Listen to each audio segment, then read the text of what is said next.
Alhamdulillahil qaili fi kitabil karim. A'udzubillahi minasyaitonirrajim. Bismillahirrahmanirrahim. Ihdinas siratal mustaqim. Siratal ladzina an'amta 'alaihim ghairil maghdubi 'alaihim waladdallin. Shalawatullahi wa salamuhu ala hadza nabiyil karim wa ala alihi wa sahbihi wa itba'ihi zi qalbin salim. Amma ba'du.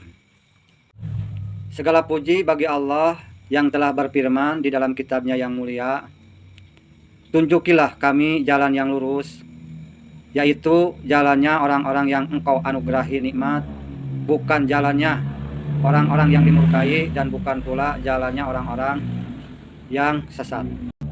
Rahmat dan keselamatan semoga dicurahkan kepada Nabi yang mulia, yakni baginda Nabi besar Muhammad SAW, beserta para keluarganya, para sahabatnya, dan para pengikutnya yang memiliki hati yang selamat.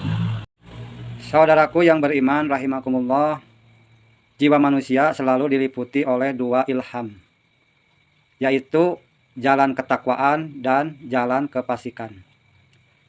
Seringkali manusia itu berada di persimpangan antara ketakwaan dan kefasikan. Dan banyak pula manusia yang tergelincir atau masuk ke dalam jalan kefasikan.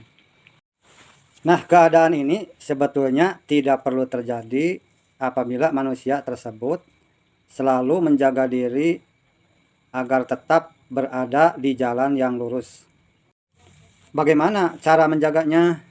Nah, salah satu bentuk penjagaan diri tersebut adalah dengan selalu memohon petunjuk dari yang maha memberi petunjuk, yaitu Allah Subhanahu wa Ta'ala. Permohonan ini ditujukan agar dalam hidupnya manusia selalu ada dalam pimpinan petunjuk atau hidayah dari Tuhannya. Saudaraku, betapa dahsyatnya, betapa pentingnya doa ini diperintahkan Allah Subhanahu wa Ta'ala dan diajarkan sebagaimana selalu kita baca di dalam sholat kita minimal 17 kali di dalam sehari. Hal ini menunjukkan betapa pentingnya, sehingga pelajaran berdoa ini langsung diajarkan melalui surat Al-Fatihah ini, yaitu surat Ummul Kitab, induknya kitab. Doa ini merupakan sunnahnya para nabi alaihimussalatu wassalam, yang selalu memohon petunjuk kepada Allah Subhanahu wa Ta'ala di dalam gerak langkah hidup mereka yang meridhokan diri dipimpin oleh petunjuk. Tapi ada lucunya, saudaraku, ada kalanya manusia itu memohon petunjuk kepada Allah Subhanahu wa Ta'ala, ada yang menyadari bahwa dia itu memohon petunjuk, ada juga yang tidak menyadari. Ada juga ketika petunjuk itu datang malah dicampakannya ke belakang punggungnya. Mereka sering berdalih bahwa petunjuk tersebut tidak sesuai dengan akal pikirannya, logika hawa nafsunya, dan juga terlena, terpesona, terpedaya oleh gemerlapnya kehidupan dunia, dan juga terpengaruh oleh tipu daya syaitan. Syaitan dari kalangan manusia dan setan dari kalangan jin. Selain itu, ada beberapa hal yang bisa menghalangi datangnya hidayah, ataupun ketika hidayah itu datang menjadi tidak masuk ke dalam hatinya.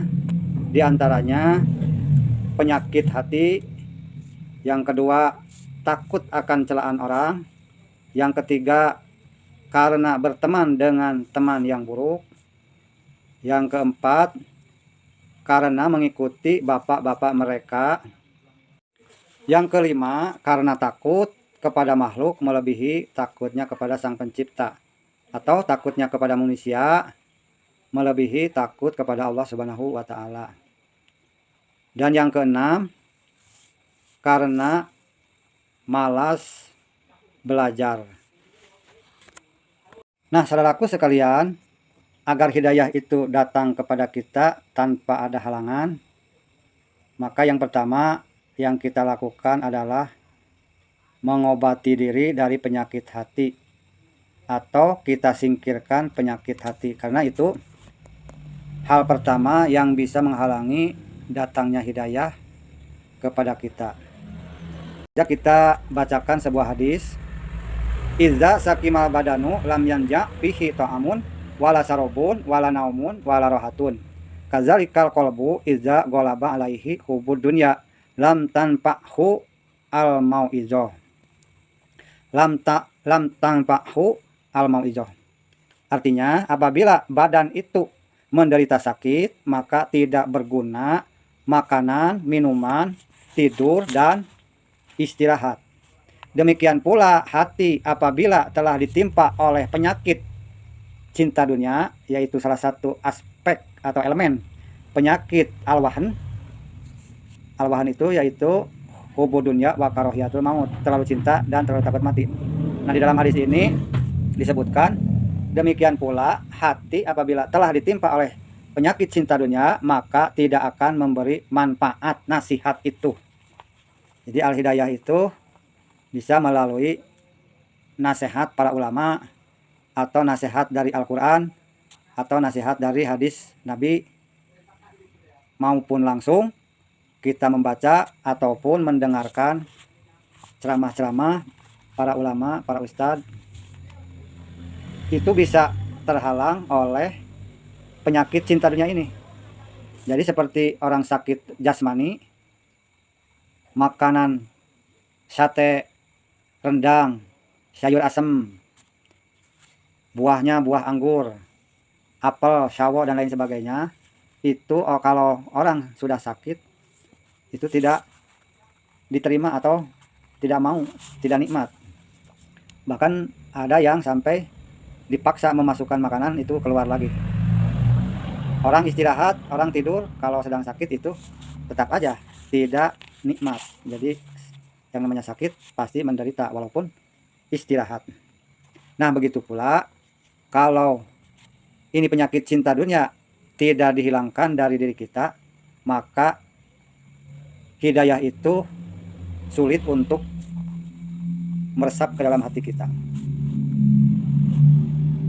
Demikian saja untuk saat ini. Kalau ada sumur di ladang, boleh kita menumpang mandi. Kalau ada umur panjang, bolehlah kita sambung kembali. Wassalamualaikum warahmatullahi wabarakatuh.